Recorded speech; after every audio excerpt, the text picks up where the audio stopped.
Morning guys, I'm Dave Canterbury with the Pathfinder School, and we're going to discuss another tree in our green woodworking series today, and that is the aspen. And the aspen is a member of the poplar family. I have one down behind this one that's about the same size that blew over in a storm. It looks like the bottom is fairly well rotted. I'm hoping that we can go up the tree a little ways, and if it hasn't been down a long time, we can get a piece that's usable for our project today, because we need a very thin piece that we need to riv out of a circular section of the trunk of this tree. And I'll show you what I'm talking about when we get back.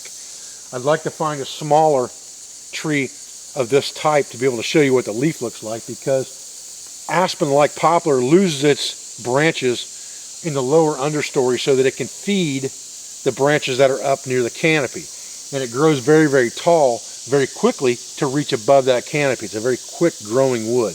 The tree here is probably 60 or 70 feet tall, but there's no branches for the first 30 or 40 feet, and all the leaves are above the canopy, so I can't show you what the leaves look like on this. But this one is a sawtooth variety, and I'll show you what it looks like. It's a poplar leaf with a bunch of saw teeth in it, basically. If I can find a small one, we'll take a look at it. We're going to go over here and take a look at this one that's down and see if we can cut a piece out of that to take back with us. Stay with me, guys. Okay, so this is a sapling of a sawtooth aspen, and here is the leaf.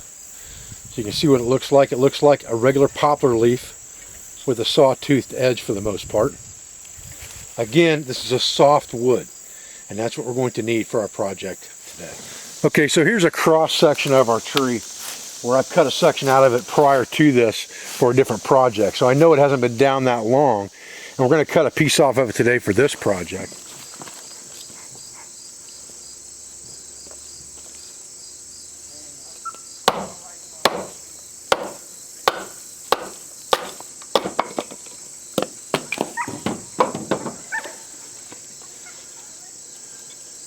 Afternoon guys, I'm Dave Canterbury with the Pathfinder School, and what we're going to do today is we're going to make a net needle and a mesh gauge. Alright, so once we have our piece riven out, there's a little bit of a twist to this, but that's okay. It's not that big of a deal. We've got it thinned out to about what we want, and it could be a little thinner than this, actually. I could thin that down just a little bit more, right here.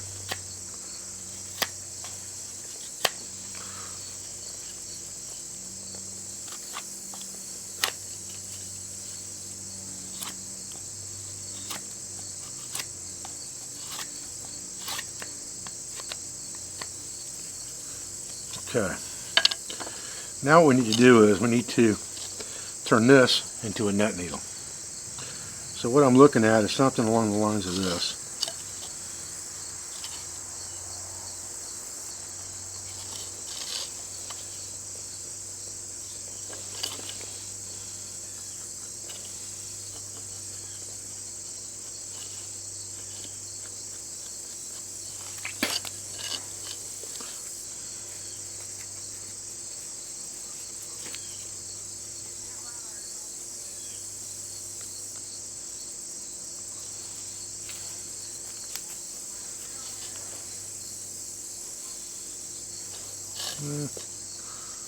Actually, let's just go with making that a little thinner. The beauty of the pencil.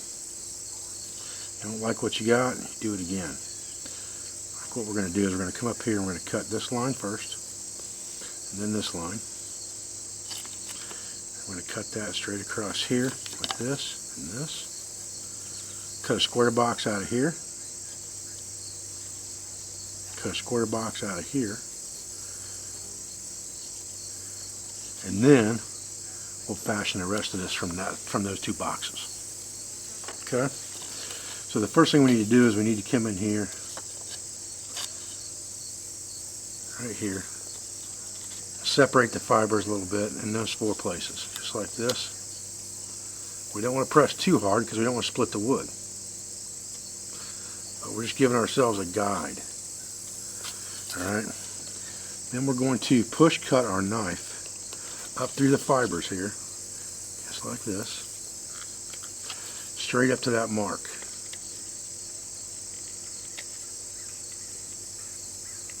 Like that. Same thing on the other side.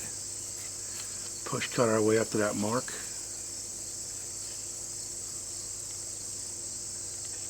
If you get off a little bit, don't worry about it because you can always fix it. And then we need to go push cut across the grain here on both sides, like this.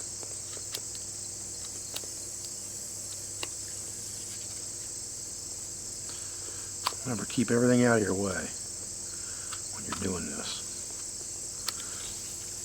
Now you're going to come in here and you're just going to pick these fibers up a little at a time where you've made your push cuts.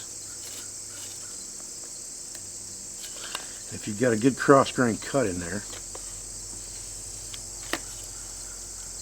this fiber should come up in layers. You see how that's coming up in a layer right there?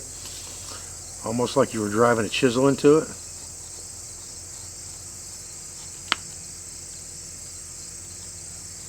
You've got to make sure that you have a good cross cut across the grain here, because that becomes your stopping point.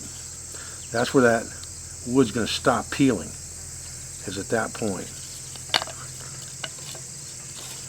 So as you come up through here to peel that out, and lift it up,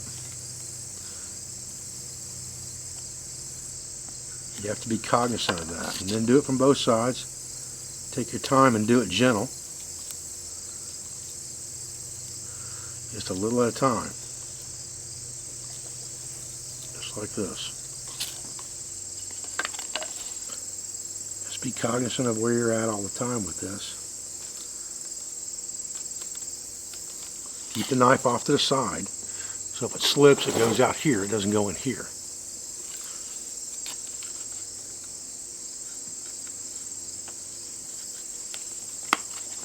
Better to slip and mess up your project than slip and mess up your body.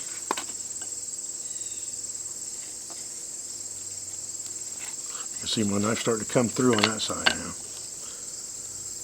If I've got these cuts correct, it shouldn't be long before I can get that out of there. And I'm just kind of going in between the fibers here. The good thing about this aspen is it has long fibers. And the good thing about this knife is it's very thin, so I can almost treat this like a punch card. If this knife blade was very thick, it would tend to open those fibers up a lot and split this piece of wood. So as long as I'm not going beyond the stop cut, I'm happy. Once I cut that square out of there, then I can trim things up.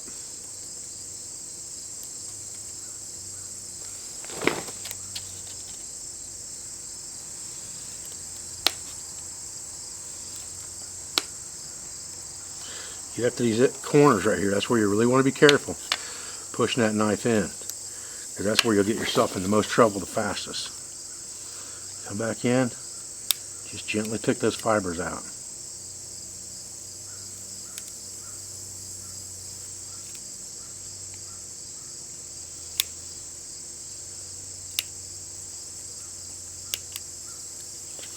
Just like that.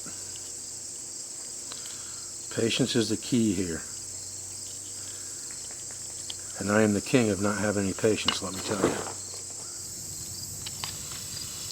You need a good flat surface for this, because you don't want any indentions causing you problems either with this. Again, you just got to be patient with this, because you're cutting across a lot of fibers in here.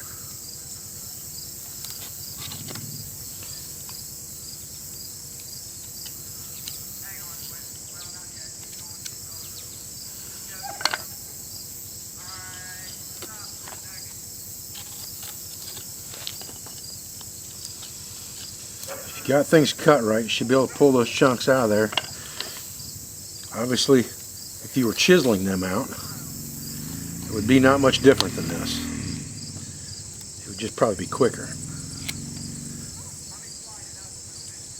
And the old carving jack makes pretty short work of this, I can tell you. Just make sure that you keep those end fibers cut. That's going to be the key to your success. when you get to this other side, and you'll be able to see where you're at. Once your blade starts coming through there, you can see I just pushed that down and went straight out. Now if I trim that all the way around, just like that, it'll push that whole thing right out of there, and we have a hole in the wood. Now we can come back in here and trim things up with our knife and make it a lot neater. But we don't need to get too crazy with that right now because we got more carving to do. So we'll get this just cleaned out a little bit, and then we'll go to our second hole. There's no sense putting too much work into this hole because you still have a lot of chances to ruin this needle.